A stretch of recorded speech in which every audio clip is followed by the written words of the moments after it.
Bless Online is slated to drop on Steam on May 30th, but I received some hands-on time with the action MMO thanks to NeoWiz. From questionable decisions and exciting combat, I'm going to break down my thoughts. I'm Jason, lead writer for MMOHuts.com, and today we're talking Bless Online.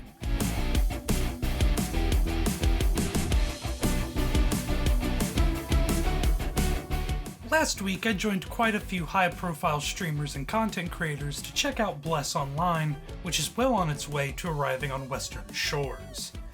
Bless Online is an action MMO heavily focused on PvP, designed with a very Western fantasy aesthetic.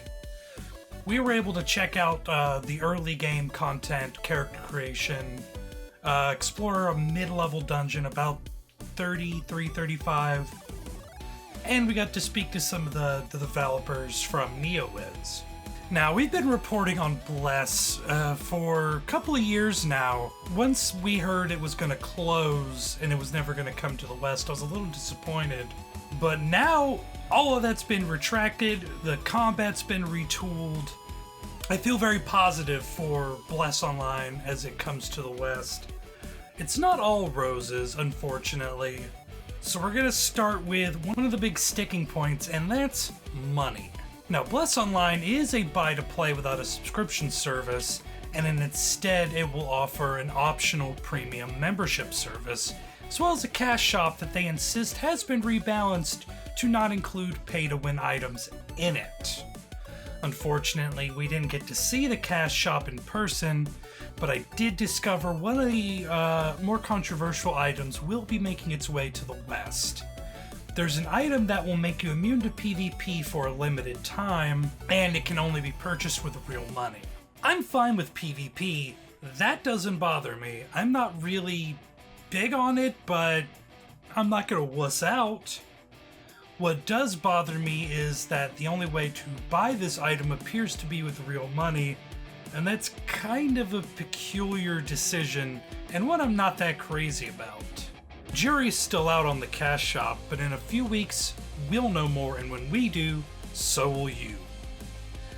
Alongside the cash shop, there's going to be several collectors / premium editions, and one in particular I sort of have problem with is the collector's edition, and it's not the $200 price tag that bothers me.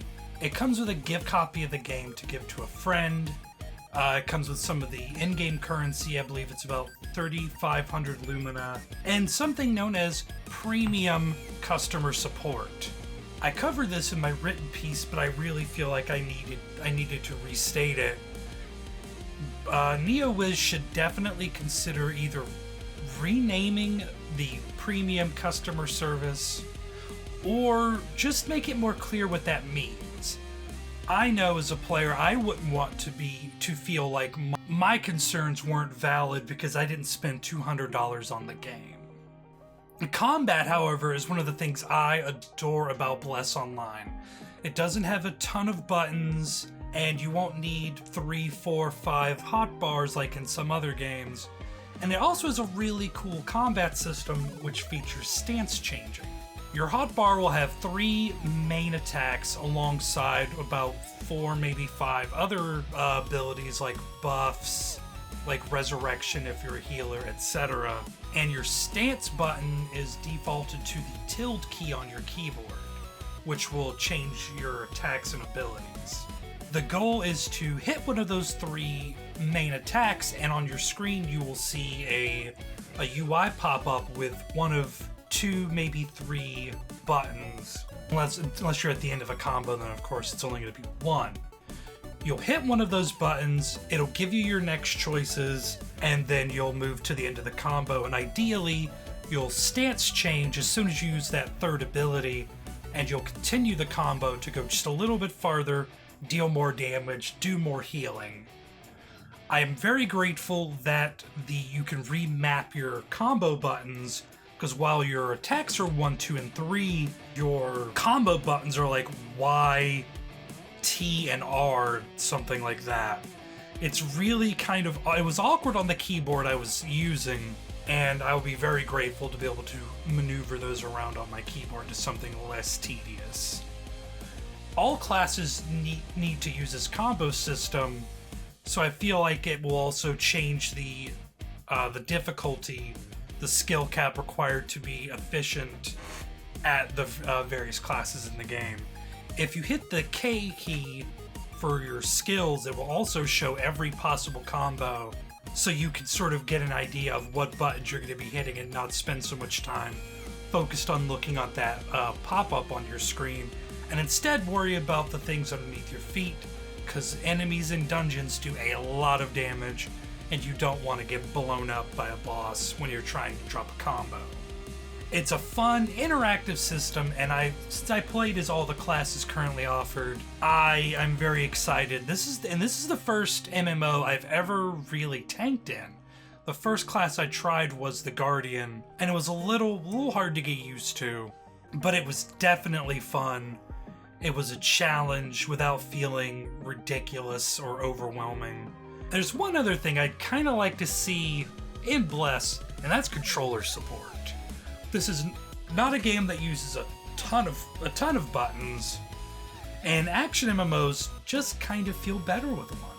One of the other really fun features in Bless Online is that virtually every non-humanoid in the game can be tamed to be used as a battle pet that gives you stat bonuses or a mount.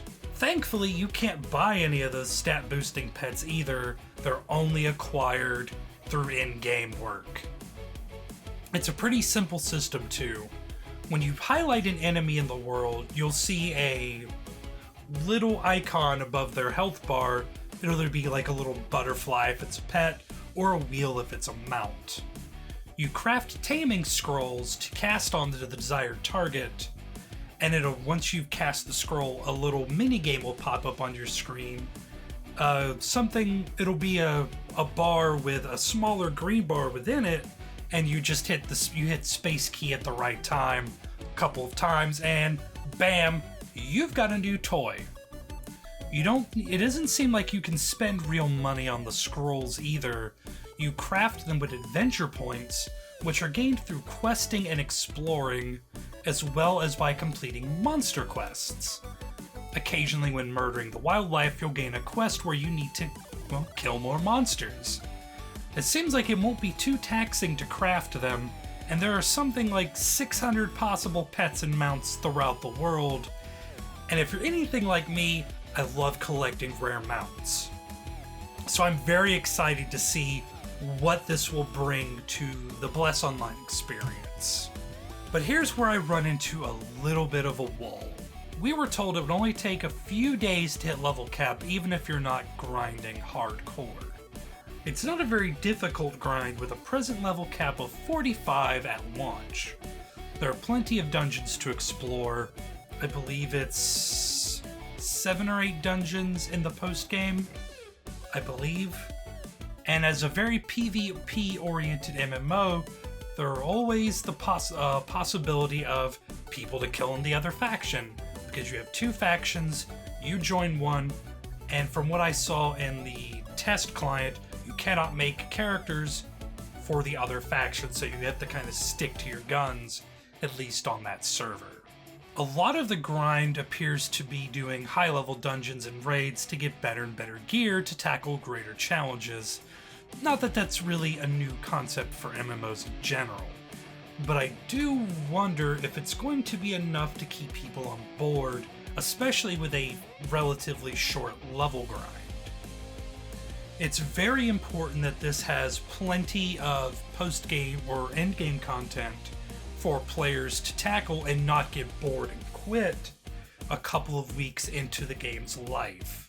Now, the dungeon I did tackle was fun and it was challenging, and as long as they have plenty of content at the end game and continue to produce it and bring over some of the content we don't have from the Korean and Japanese release, I'm sure this will be fine. The dungeon I did challenge, the first boss featured a pet that has no aggro or cannot be taunted, so you have to focus her down while getting out of the way of the giant AoE from her, as well as the large high damage cones that the Golem produces, and after that we tried it was a defense boss where we had to protect a shrine from waves of incoming enemies. All told, I love Bless Online. It was very visually appealing. The story is fun. The cutscenes I saw were compelling. Everything in the actual gameplay I really sincerely enjoy. Each race has its own unique story. There are plenty of classes, with 2 more on the way, Mystic and Assassin. And while we still have a few weeks to go before we get a full hands-on, the gameplay I did experience made me very, very excited to play Bless Online more. I do worry about some of their decision making, but overall, I think it's going to be a lot of fun, and once it is out, do look forward to more content concerning Bless Online right here on MMOHuts.